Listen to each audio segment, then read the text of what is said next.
Bonjour à tous, alors aujourd'hui je vous propose une limite, la limite de ce qu'on appelle un produit. Alors pour ceux qui ne le savent pas, ce symbole ici, pi de k égale, alors là c'est de 2 à n. Si vous avez le produit par exemple des AK, eh bien c'est un petit peu similaire à la somme, sauf qu'on va faire un produit. La somme de 2 à n des AK, ça sera A2 plus A3 plus A4, etc. jusqu'à A n, et bien le produit de k égale 2 à n des AK, ça sera donc A2 multiplié par A3 multiplié par A4 jusqu'à AN. Alors ici, qu'est-ce que ça donne? Ça donne ici donc le premier facteur 1 moins 1 sur k au carré, donc ça fera 2 au carré, donc 1 moins 1 sur 4 multiplié par 1 moins 1 sur 3 au carré, donc sur 9, multiplié par 1 moins 1 sur 16, etc. jusqu'au dernier 1 moins 1 sur n carré. Alors rapidement, on va regarder ce que ça donne donc sur Python. Ici, donc, un petit logiciel sympa pour Python que j'utilise, c'est Tony, THO2NY, c'est gratuit, ça marche très très bien et assez compact.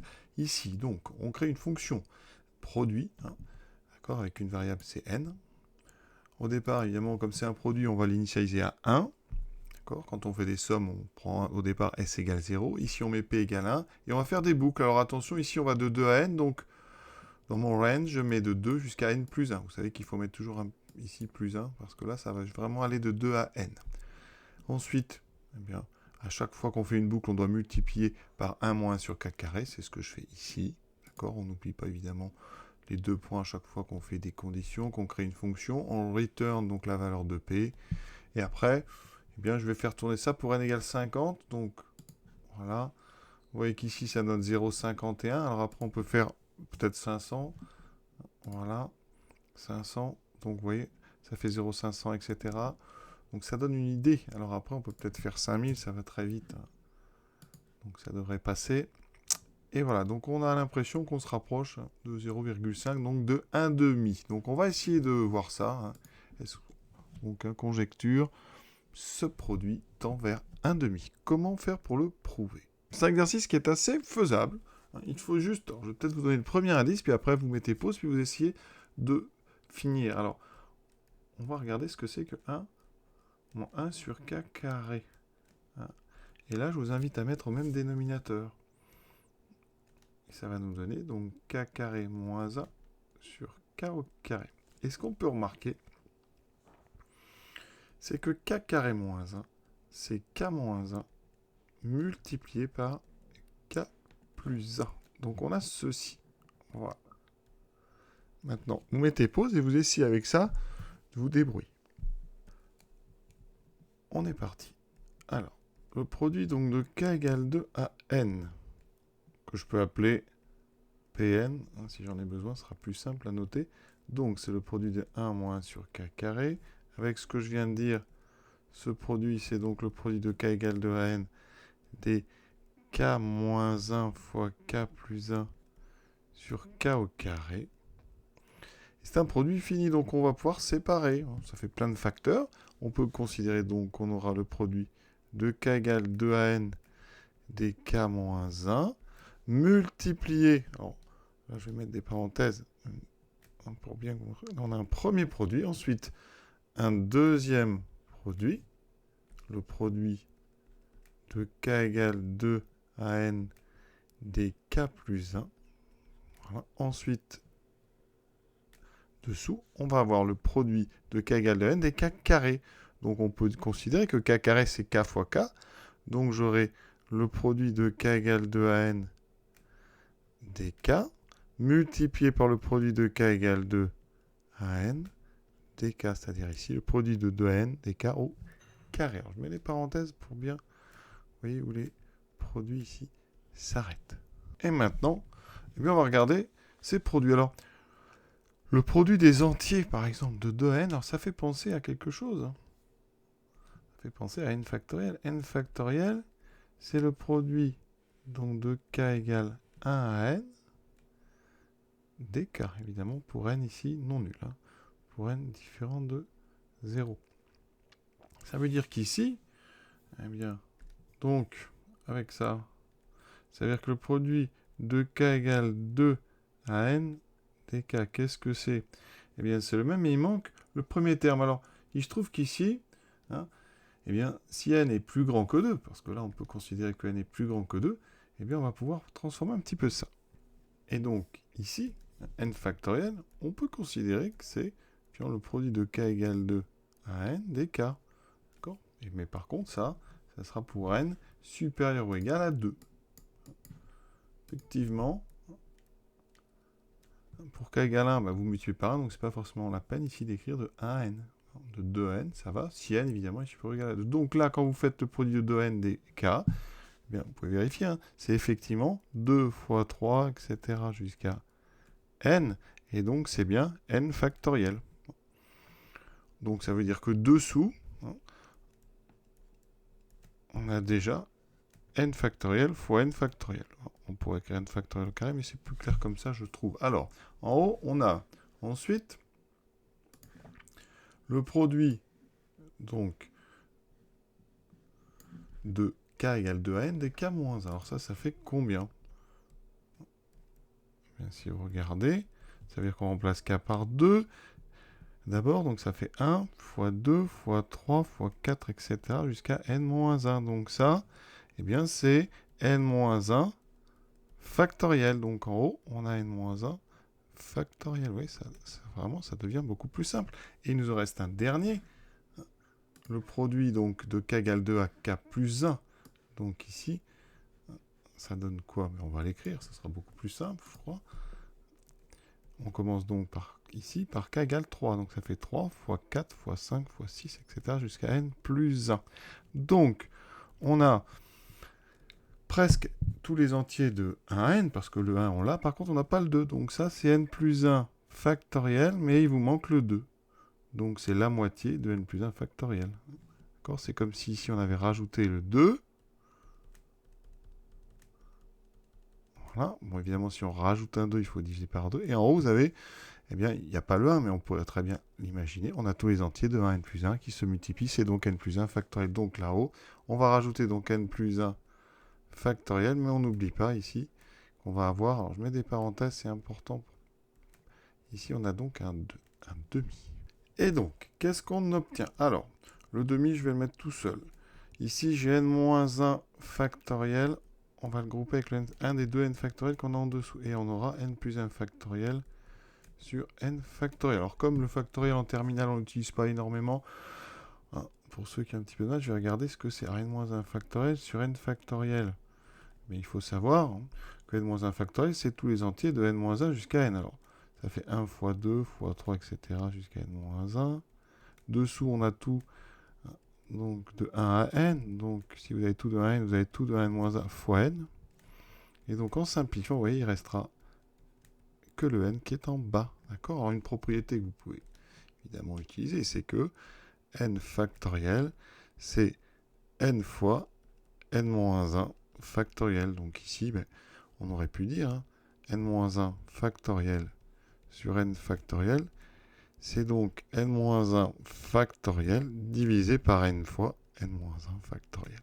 On simplifie, ça fait 1 sur n. Alors bien sûr, ça marche ici pour n différent de 0. Et vous avez bien compris, ça ne pose pas de problème, parce que déjà, vu le produit, n est forcément supérieur ou égal à 2. D'accord?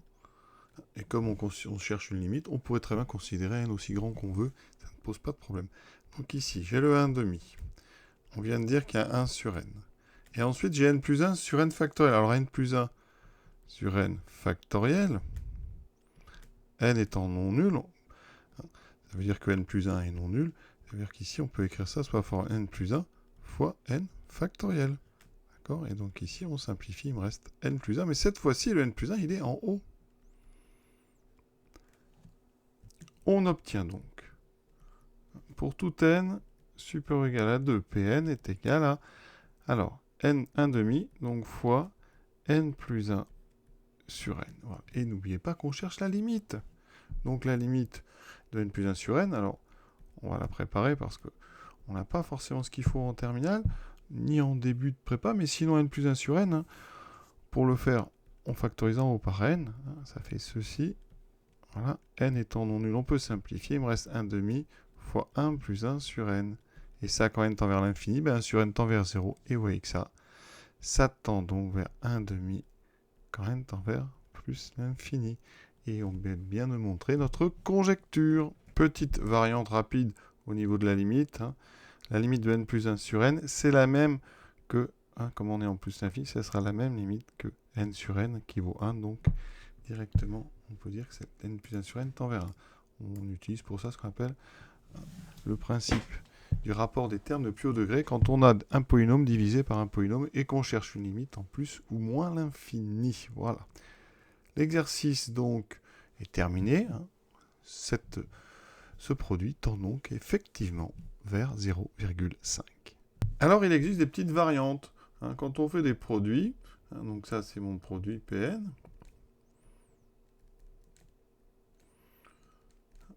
Certains passent au logarithme. Alors évidemment, ça ne marche que si on a des facteurs qui sont tous strictement positifs. Alors c'est le cas ici parce que k est supérieur ou égal à 2, donc 1 sur k carré est strictement donc entre 0 et 1. Donc chaque facteur 1 moins 1 sur k carré est positif strictement. Donc on peut considérer ln de Pn. Et dans ce cas-là, au lieu d'avoir un produit, vous aurez le logarithme d'un produit, et vous savez que le logarithme d'un produit de nombres strictement positifs, c'est la somme des logarithmes. Il faut vraiment avoir des nombres strictement positifs, on fait attention. Et donc ici, j'aurai un produit qui va se transformer en la somme de k égale 2 à n, dln de 1 moins 1 sur k carré. Donc, finalement, ces exercices de produit sont des exercices de somme. Vous voyez, c'est pour ça qu'on n'en fait pas tant que ça. On peut toujours, si les termes, évidemment, sont positifs, basculer sur des sommes. Et vraiment, j'insiste, j'utilise une propriété.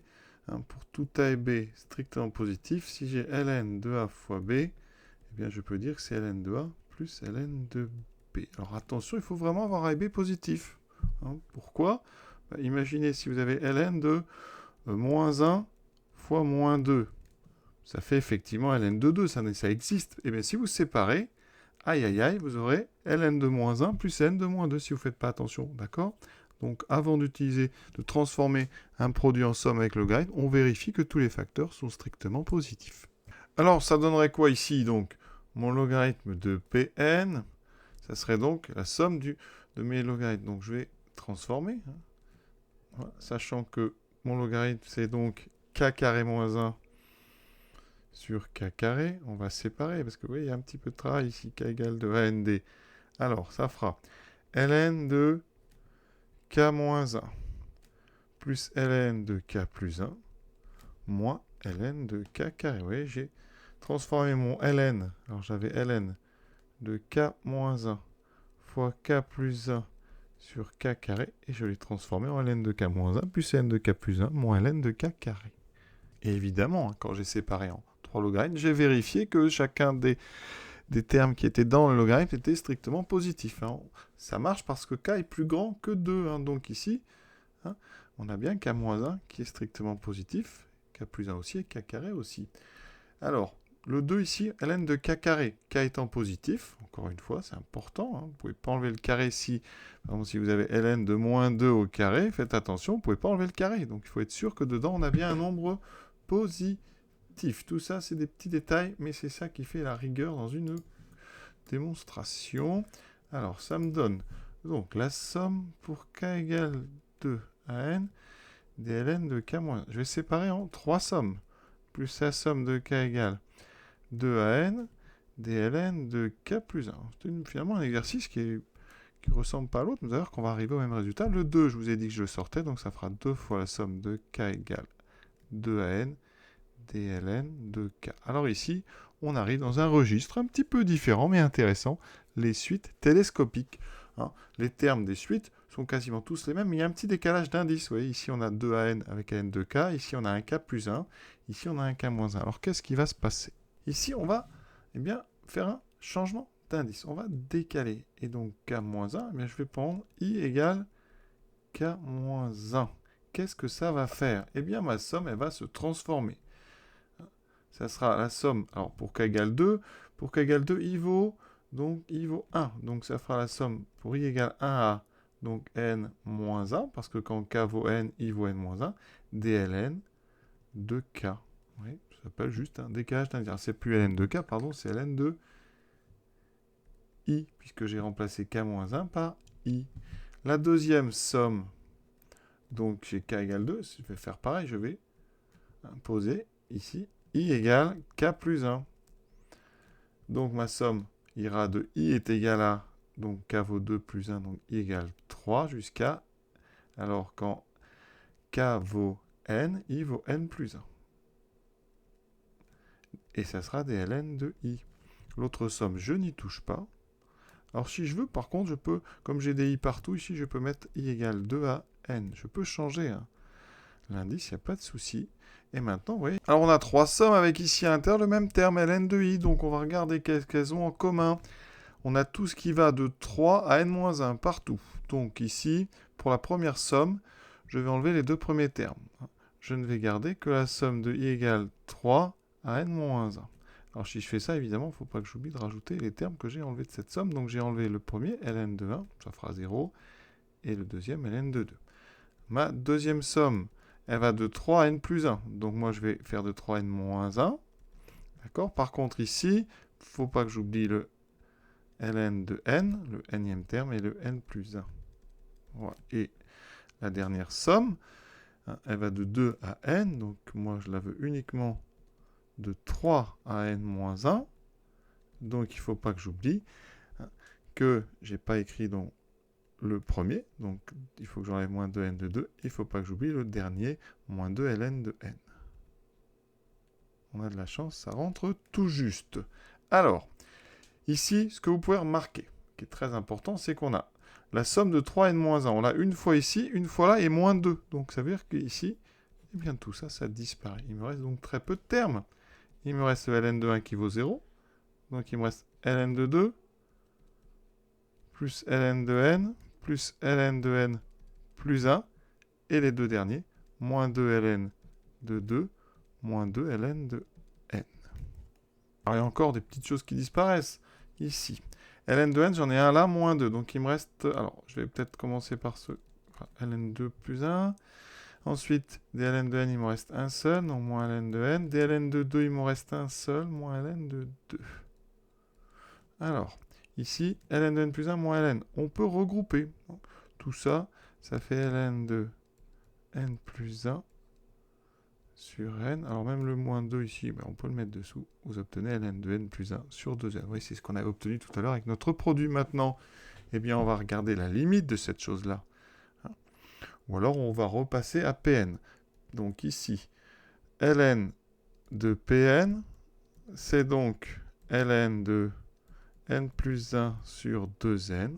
On passe à exponentielle, il n'y a pas de souci. Ça fait donc Pn égale n plus 1 sur 2n. Et vous voyez, on obtient le même résultat que tout ça. Ou alors, on passe à la limite, ici. N plus 1 sur 2n, ça tend vers 1,5. Donc ça tend vers ln de 1,5. D'accord. Et par continuité, on passe en exponentielle. Ça veut dire que Pn tendra vers l'exponentielle de ln de 1,5, c'est-à-dire vers donc 1,5. Donc, quelle que soit la méthode, évidemment, on trouve la même chose. Mais vous voyez qu'on a utilisé des choses intéressantes ici. Ces fameux changements d'indice avec des sommes donc télescopiques. Elles n'apparaissaient pas dans le produit parce qu'on a fait les simplifications avec les n plus 1 factoriel sur n factoriel. Vous voyez qu'en passant à la somme, eh bien, ça fait apparaître des choses assez sympas qui permettent de travailler les sommes télescopiques. Voilà. On va s'arrêter là. L'exercice est terminé. Je vous souhaite une bonne fin de journée. À bientôt.